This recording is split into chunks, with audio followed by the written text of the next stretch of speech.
So I wanted to take a look at Operation Jubilee, Dieppe 1942. I'm going to say Dieppe. I don't know if that's how it's pronounced. My French is terrible. This comes out of S&T number 265 from the last quarter of 2010. So this game, looking at it, if you're familiar with the system, obviously comes out of the D-Day at Omaha Beach system. I wanted to wait to do a video on this game until I got a new camera, which I did, so when I zoom in you can actually read what that says.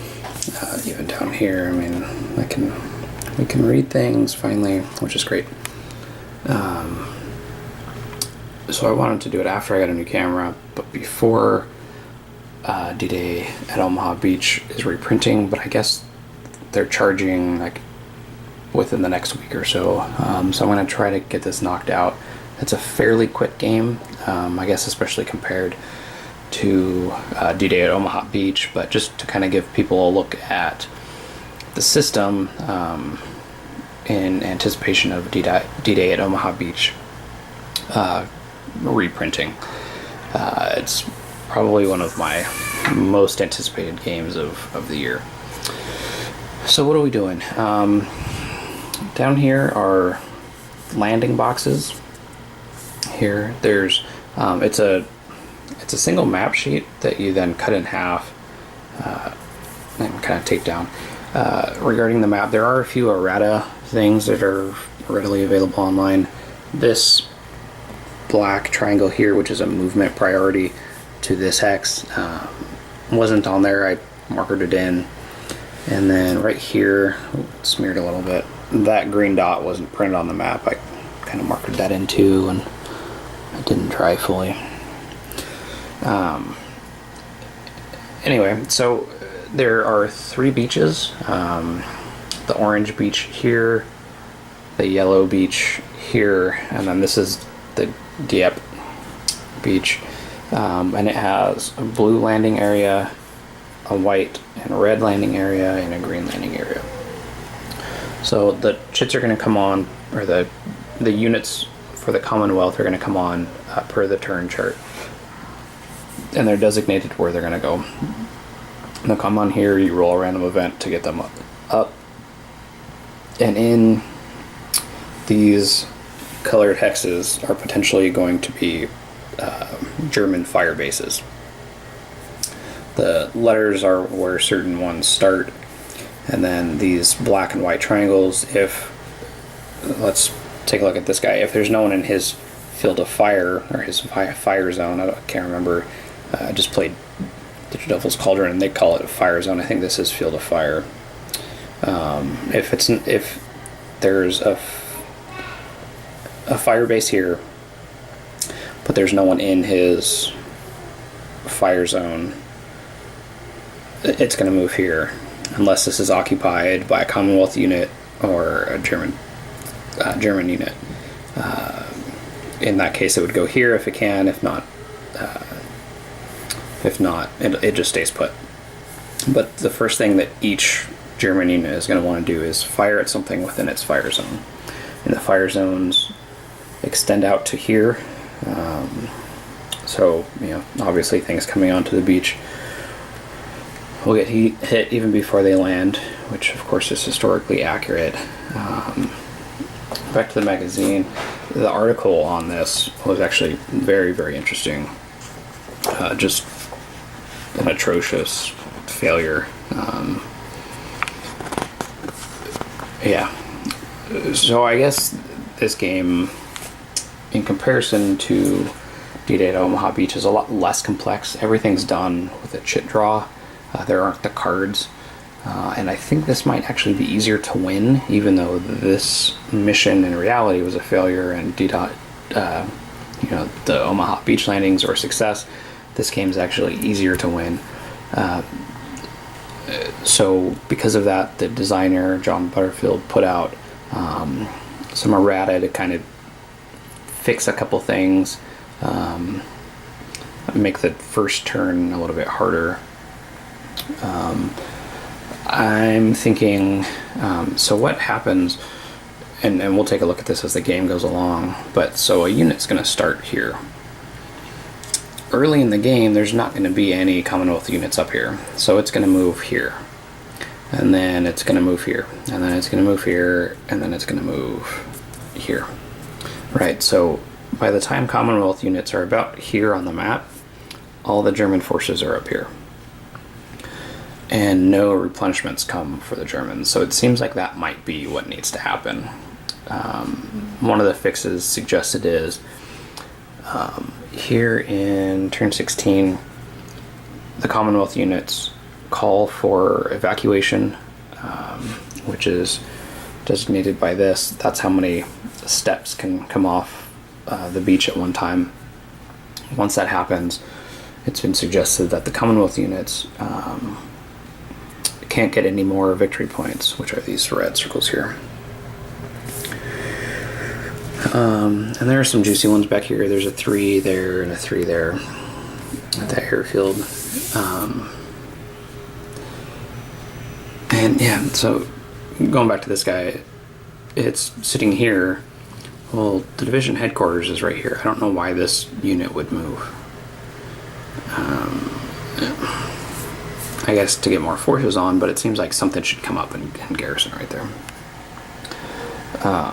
So we'll play it with the new suggestions of no more victory points after general evacuation is called. There's an evacuation here and here as soon as a certain number of units are taken out, or a certain number of victory points are gained there.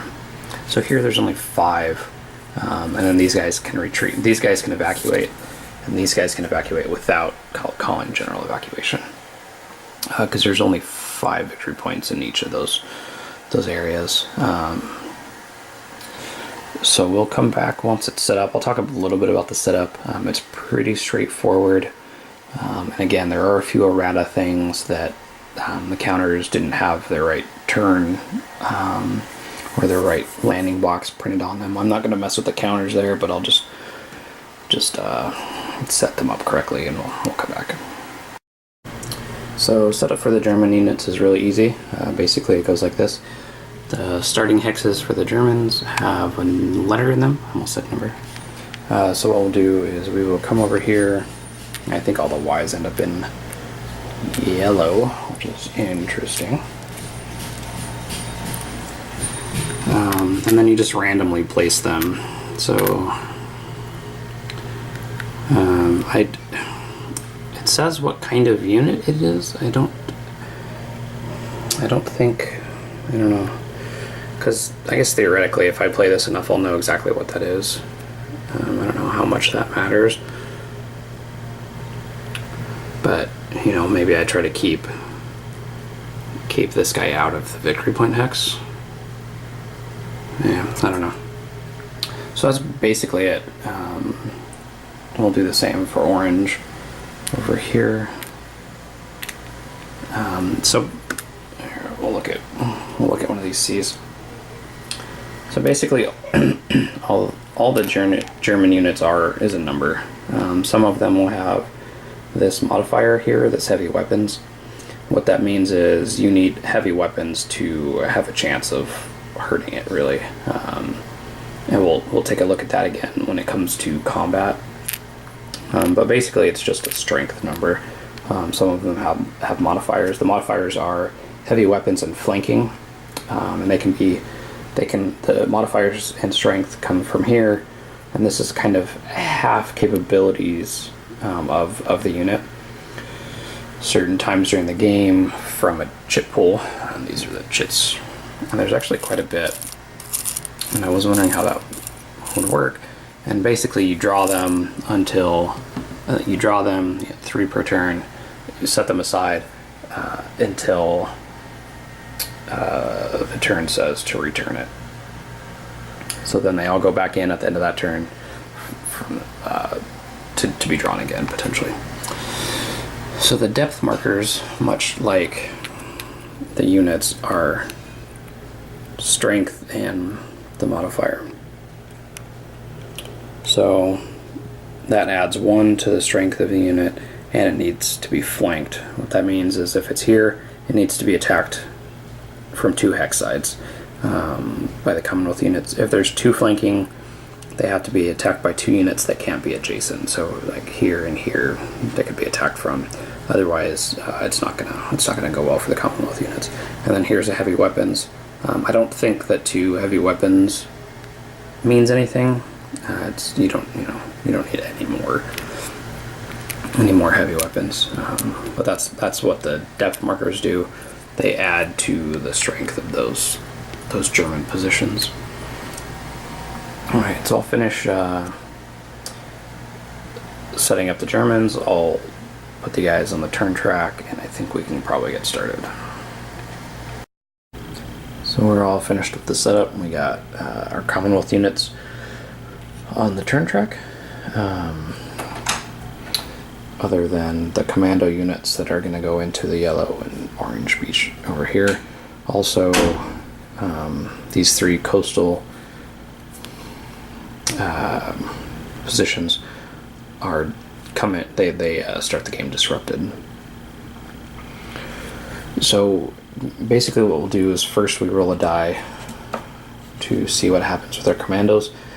I guess traditionally or historically, something happened on the way to the forum that pretty much diverted the yellow landing almost entirely. I think last time I played, I got the historical result, which puts only two yellow guys up there, and they were just decimated as soon as they landed, really. And we got that again. So what that means is only 2 yellow beach commandos are going to come on. We're supposed to draw these randomly, and that's due to this symbol on that. And I guess I should talk about the counter. So we'll get 1 and 2. So, and these are evacuated. Oh no, these are evacuated. Sorry. These are going to come out. So those guys just don't come on. The orange commandos are all going to be all good. The yellow beach transport is going to get moved to 2. So basically half of the landing craft were blown to bits. They don't make it to the beach. 2 units are going to come on instead of 5.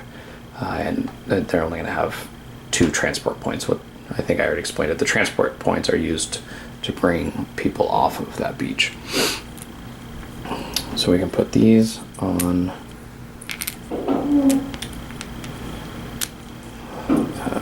well, I guess we can just put them on here. So let's take a look at, we'll actually get one of these too. Let's take a look at the counters. So this is just kind of historical data on the unit. These are the number of steps on this unit. And I think this is the first game I've played with 2 counters per unit.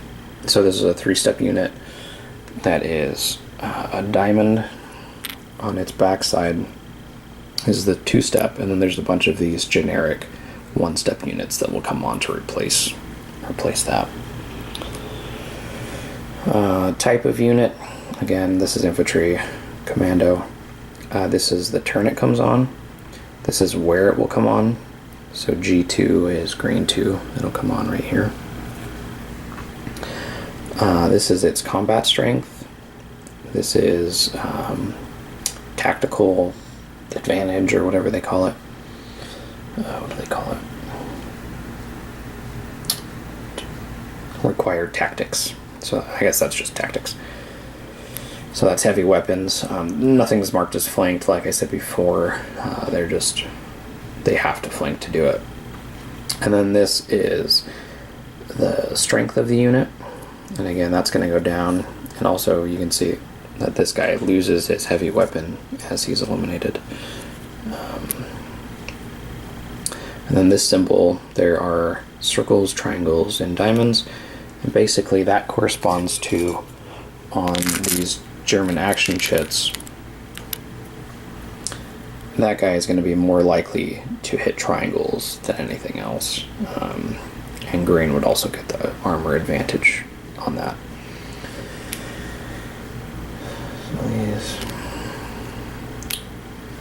So, yeah, I should probably come back instead of, I have quite a few counters to put out, and we'll look at how these guys actually come onto the board. Because there's quite a few, and a couple of them have errata as to where they come on, so I don't want to have to look that up while we're doing it.